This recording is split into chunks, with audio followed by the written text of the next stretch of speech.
The sound of the slap echoed through the reception hall. Conversations stopped, music faltered, and 200 pairs of eyes turned to witness my father's hand across my face. My mother gasped, more concerned about the scene we were causing than my staining cheek. "You selfish little brat," my father hissed, his face red with rage. "After everything we've done for you." I touched my cheek, tasting blood where my lip had split. My carefully applied makeup was probably ruined, but I couldn't bring myself to care. I was too busy processing the absurdity of what had just happened. My name is Victoria Chen, and at 29, I'd just been assaulted by my father at my brother James's wedding because I refused to give up my penthouse to the happy couple.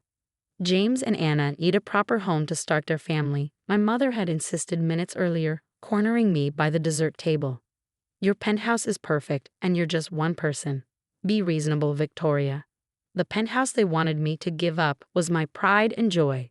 I'd buy it with my own money, earned from years of working 60-hour weeks as a software developer. While James bounced between failed business ventures, living off our parents' generosity, I built something for myself. "No," I said again, my voice steady despite the trembling in my hands. "The penthouse is mine. I bought it. I pay for it. James and Anna can find their own place." That's when my father stepped in, his face flushed from too much champagne and self-righteousness. "This isn't a request, Victoria. Your brother is the man of the family now. He needs this." The man of the family, of course. James had always been the golden child, even when he was failing. His latest venture, a cryptocurrency startup, had collapsed spectacularly last month, taking his investors' money with it. But somehow, I was the unreasonable one for not wanting to hand over my home. "The answer is still no," I replied, keeping my voice low. "And if you bring this up again, I'm leaving." That's when he slapped me. Now, standing in the sudden silence of the reception hall, I saw everything clearly for the first time. My mother's performative concern, my father's entitled rage, and James, dear, precious James, smirking from his seat at the head table. Even his new wife, Anna, looked smugly satisfied, as if my humiliation was exactly what she hoped for. I straightened my spine, looked my father directly in the eye, and smiled. "You'll regret this," I said, my voice carrying in the silence. "All of you will." Then I turned and walked out, my heels clicking against the marble floor, leaving chaos in my wake. I could hear my mother calling after me, probably worried about what the country club members would say, but I didn't stop. In my car, I finally let the tears fall, but they weren't tears of sadness. I was angry. No, I was furious. Years of being the responsible one, the reliable one, the one who never asked for handouts, and this was my reward. Being slapped and humiliated because I wouldn't give my home to my freeloading brother. My phone started buzzing with messages. "Mom, come back inside. You're embarrassing us." "James, don't be dramatic, sis. We can talk about this." "Anna, your brother deserves that penthouse more than you." "Dad, you will give James the keys tomorrow. This isn't a discussion." I turned off my phone and started driving. Not home. I couldn't face the penthouse right now. Instead, I headed to the one place I could think clearly, the small coffee shop where I'd spent countless hours coding and planning my future.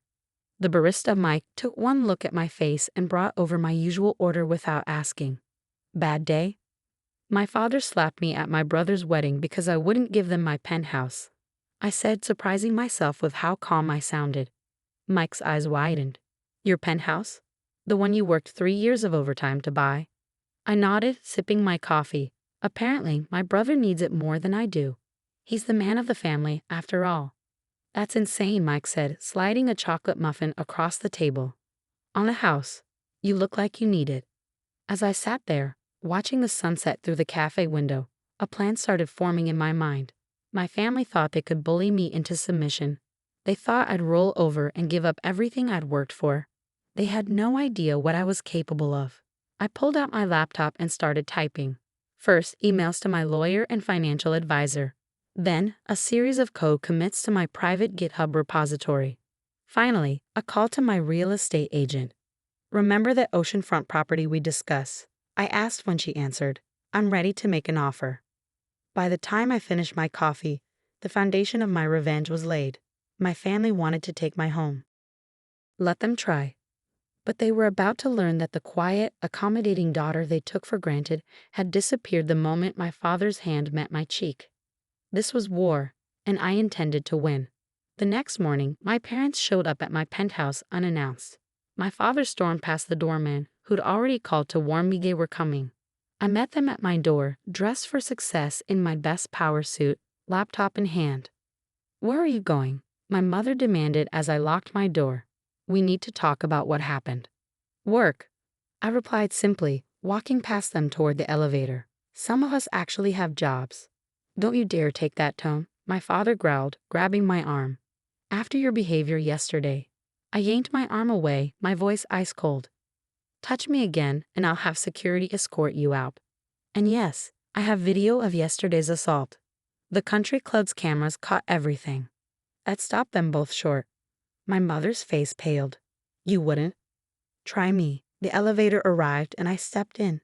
"Oh, and change the locks all you want. I've already moved everything valuable to secure storage." The doors closed on their shocked faces. I waited until I was in my car before letting out a shaky breath. Phase 1 of my plan was in motion. Over the next week, I ignored their calls and messages, which grew increasingly hostile. James sent flying monkeys, mutual friends and relatives trying to reason with me. Anna posted passive-aggressive social media updates about selfish people who don't support family. I stayed silent and kept working. What they didn't know was that I'd been preparing for something like this for years. Not this exact scenario. I never expected my father to actually hit me, but I'd always known they'd try to take what was mine eventually. That's why I had receipts for everything. Every penny I'd earned, every bill I paid, every improvement I'd made to the penthouse. I had security cameras in every room, backup codes for every lock, and most importantly, I had leverage. You see, during those years of being the responsible daughter, I'd also been the family tech support. I'd set up everyone's computers, phones, and email accounts. I had access to everything, including James's business records. On day 10 of radio silence, my mother tried a new approach. She showed up at my office with tears in her eyes. "Your father is sorry," she said, settling uninvited into the chair across from my desk. "He was just upset. You know how he gets when he's worried about James." Worried about James? I kept typing, not looking up. Or worried about what James' investors might do when they find out where their money really went. Her sharp intake of breath told me I hit a nerve. "I don't know what you're talking about," she said carefully. "No," I finally looked at her. "So you don't know about the offshore accounts? The shell companies? The consulting fees James paid to Dad's business?" The color drained from her face. "How did you?" "I'm very good at what I do, Mom." "Did you really think I wouldn't notice when James used my old coding projects in his crypto scam?" "It wasn't a scam," she protested weakly. "He just made some mistakes." "Fraud isn't a mistake. It's a crime." I turned my laptop around, showing her the documents I'd compiled, and Dad helped him do it. She stared at the screen, her hands trembling. "What do you want?" "I want to be left alone. No more demands, no more flying monkeys, no more social media drama. The penthouse is mine, end of discussion. And if we refuse?" I smiled, the same smile I'd given them at the wedding. "Then these documents go to the SEC, along with the video of Dad assaulting me. I'm sure the investors would be very interested in where their money went." "You destroy your own family?" Her voice cracked. "You did that when you demanded I give up my home. When Dad hit me. When James smirked about it." I turned the laptop back around. "I'm done being the family doormat." She left without another word, but I knew this wasn't over. They'd be angry, desperate even. But I had one more card to play. That evening, I received a call from my real estate agent. The oceanfront property, a luxury apartment complex I'd been eyeing for months, was mine. The same complex where James and Anna had been hoping to rent their dream apartment. I logged into my private GitHub repository and pushed the final changes to my latest project, a property management system I'd been developing on the side. The same system James had tried to steal for his failed startup. My phone buzzed with a text from James. "Mom told me what you're doing. You can't prove anything." I smiled, sending back a single screenshot of his private server logs. His next message came quickly. "What do you want?" "Distance," I replied. "Complete and total. No contact, no demands, no family obligations. The penthouse and my life are off limits." And if I refuse? Then I own your dream apartment complex, have proof of your fraud, and enough documentation to bury both you and Dad. Your choice. The typing indicator appeared and disappeared several times before his response came through. You've changed. No, I wrote back. I just stopped pretending to be who you wanted me to be. I put my phone on silent and walked out onto my penthouse balcony, watching the city lights flicker to life. The sun was setting on the family I'd known, but I felt lighter than I had in years. Sometimes the best revenge isn't about destroying your enemies. It's about finally, truly becoming yourself. 3 months after the wedding incident, I sat in my penthouse living room, sipping coffee and reviewing tenant applications for my oceanfront complex. The property was proving to be an excellent investment, especially after I implemented my management system. My phone buzzed with a notification. James and Anna had been evicted from their luxury rental after failing to pay rent for 2 months. I wasn't surprised. Without Dad's financial support, which had dried up since my revelations about their fraud, they were finally facing reality. A knock at my door interrupted my thoughts. Through the security camera, I saw my father standing there, looking older than I remembered. For a moment, I considered ignoring him, but curiosity won out. What do you want? I asked through the intercom. 5 minutes, Victoria. Please. I opened the door but didn't invite him in. He stood there, shifting uncomfortably, his usual confidence nowhere to be seen. James and Anna are moving back home, he said finally. The apartment, they couldn't afford it. I know, I own the building. His head snapped up, eyes widening. You? But how? Because I'm good at what I do, Dad. I always was. You just never noticed. He seemed to deflate, leaning against the doorframe. Your mother misses you. We all do. No, I corrected him. You miss having someone to push around. Someone to sacrifice everything for James. That person doesn't exist anymore. I was wrong, he said quietly, about everything. The slap, the demands, protecting James. I've lost everything because of it. It was true. After my threats of exposure, he'd been forced to step down from his company's board.